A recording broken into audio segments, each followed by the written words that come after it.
refrain from making unnecessary noise for them to not be distracted and from of course their eyes to be.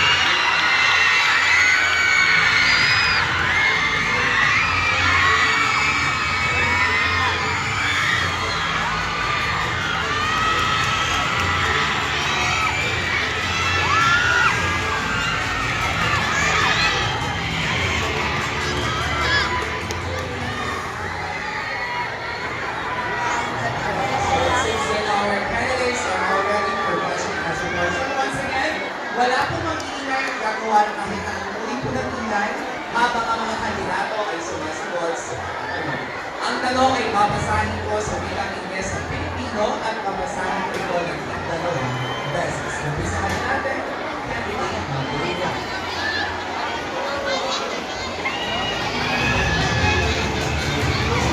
Hi, candidate number 1. Kamusta ka naman?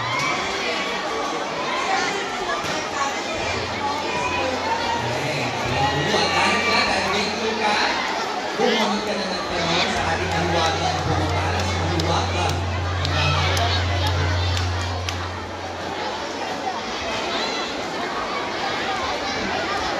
Do schools need to have an all-gender comfort room?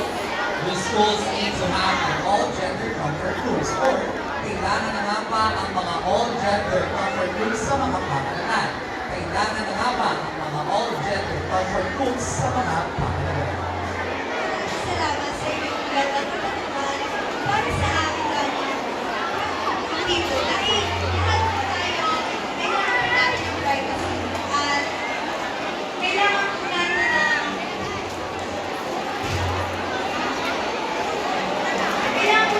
comfort. Ay, kaya po ito tinawag ng comfort room ay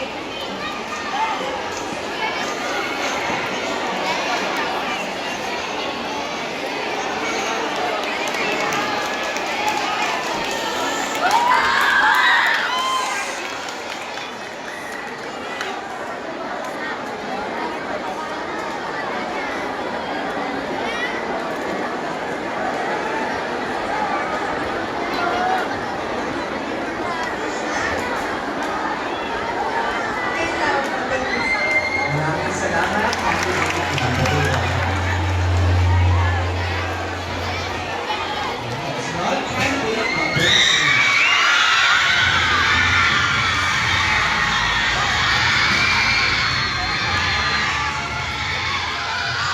How are you feeling right now? I'm glad. Excited ka rin sana sumagot sa iyo. The next time you can do it. Okay, candidate number 2. How can you solve the decreasing literacy rate in public schools? How can you solve the decreasing literacy rate in public schools? Or, paano masusolusyonan ang pagbaba ng literacy rate sa mga pampublikong paaralan? Paano masusolusyonan ang pagbaba ng literacy rate sa mga pampublikong paaralan? thank you for that wonderful question. Actually, as a student, maaari tayong sundin ang mga payo ng ating mga guro o mga nakakatanda na sumali sa mga programa o seminar kung saan nagko-conduct ng pagbabasa na kung saan makakatulong sa mga may disabilities katulad na lamang ng hirap sa pagbasa, hirap sa pakikinig, hirap sa pagtingin o sa kahit anong gawin. And I thank you. Maraming salamat, candidate number 2. Maganda ba ang if dahil mo? Dahil let's proceed candidate number 3. Hi, candidate number 3. Hello? Kamusta ka naman? Maayos ang pakaramdam ko pero medyo nananabahan ako. Ayan. So, kahit kabado, ituloy natin to. Iabunod ka na lang. Ano? Relax lang. Ayan. What are your thoughts about vloggers or celebrities running for the upcoming elections? Or what are your thoughts about vloggers or celebrities running for the upcoming elections? Ano ang masasabi mo tungkol sa mga vloggers o celebrities na tumatakbo sa darating na eleksyon? Ano ang masasabi mo tungkol sa mga vloggers o celebrities na tumatakbo sa darating na eleksyon? Thank you for that wonderful question, sir. Para sa akin, ang masasabi ko sa mga tumatakbong vloggers or celebrities ngayon ay dalawang disadvantage and advantage. Para sa positibong side, marami po silang kakilalang makakommunicate po ng mga tao at maaari po silang manalo dahil nga po maraming kakilala, dahil sikat na nga po sila.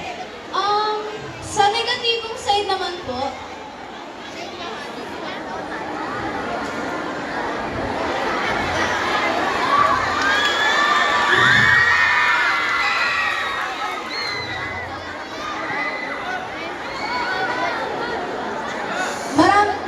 magkakaroon po sila ng issues. Yun lamang po. Salamat. Thank you so much, candidate number 1. Talagang very relevant ang question kasi kakakandak lang natin ang SSLG election in this week. Let us remind each and every one of here that these kind of elections, whether it may be school or outside school or government talaga natin, hindi basihan ang pagiging famous. Kaya very relevant talaga Yes, exactly. questions. By the way, yung questions po na tinanong ay mga syempre maire-relate po natin sa mga paaralan. At dahil dyan, let's welcome candidate number 4.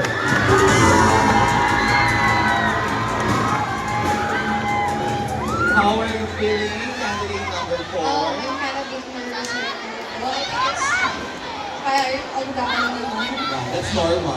That's normal thing to feel. At dahil dyan, dapat yan ay a bit nervous sa ating bulutan at sa ating mahiwagang naghaharap na.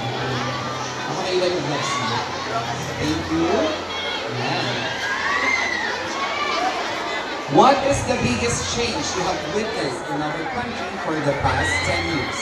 What is the biggest change you have witnessed in our country for the past 10 years? Ano ang pinakamalaking pagbabago ang iyong nasaksihan sa nakalipas na 10 taon sa ating bansa?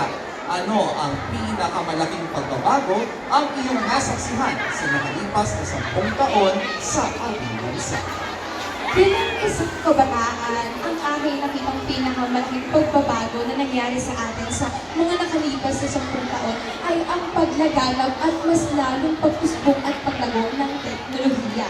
Katulad na lamang ng pag-evolve ng mga iba't ibang social media platforms kung saan nakatutulong ito para mas madali natin maipalantaran o maibahagi ang ating mga advokasya sa buhay. Pasensya na. At isa na lamang dito ay ang advokasya namin ng aking partner, ang pagkakabantay-bantay ng mga bawat kasarian na mayroon tayo. Naniniwala ako na ang patuloy na paglaganap ng teknolohiya ay maganda ang kinakalabasan sa ngayon dahil mas napapadali nito ang papahayag natin ng ating mga opinyon sa ating buhay, lalong-lalo na sa pagpropromote ng gender inclusivity.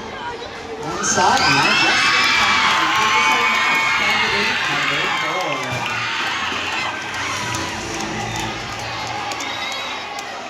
Now let's proceed, candidate number 5.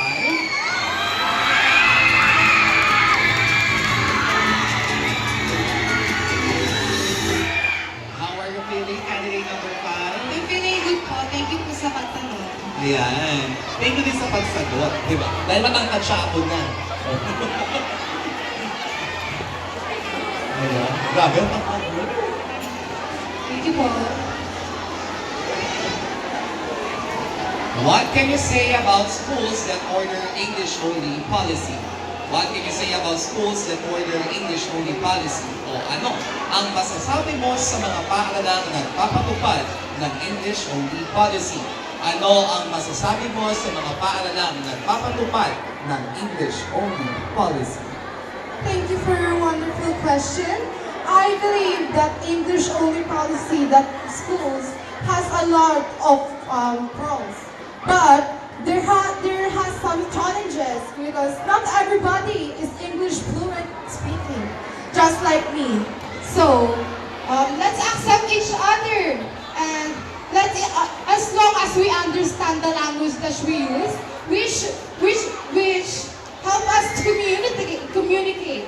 Let's accept and love each other. Thank you. Thank you so much, candidate number 5. Last and definitely not the least, let's welcome candidate number 6.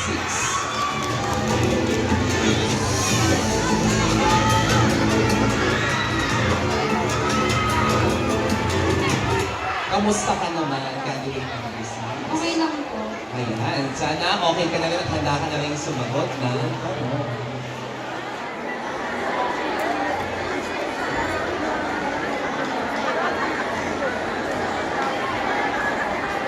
Should students be allowed to cross-dress in school? Should students be allowed to cross-dress in school? Ang mga mag-aaral ba ay dapat payagang mag-cross-dress sa loob ng paaralan? Ang mga mag-aaral ba ay dapat payagang mag-cross-dress sa mga paaralan? Maraming salamat po sa katanungan. Bilang isang mag-aaral, sa aming opinion po ay hindi po ako sumasang-ayon na dapat po mag-cross-dress ang mga mag-aaral po dito sa paaralan.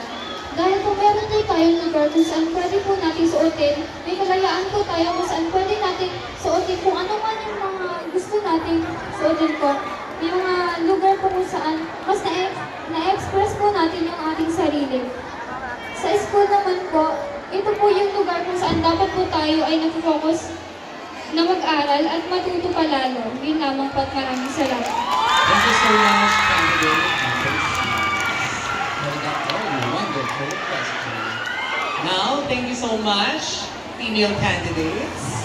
You can now rest and relax for a bit habang pina-finalize yung inyong scores.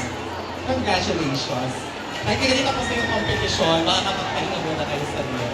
Salamat! They can now get off those high heels. They can rest their feet na. Diba? Pwede mo nang alisin ang heels.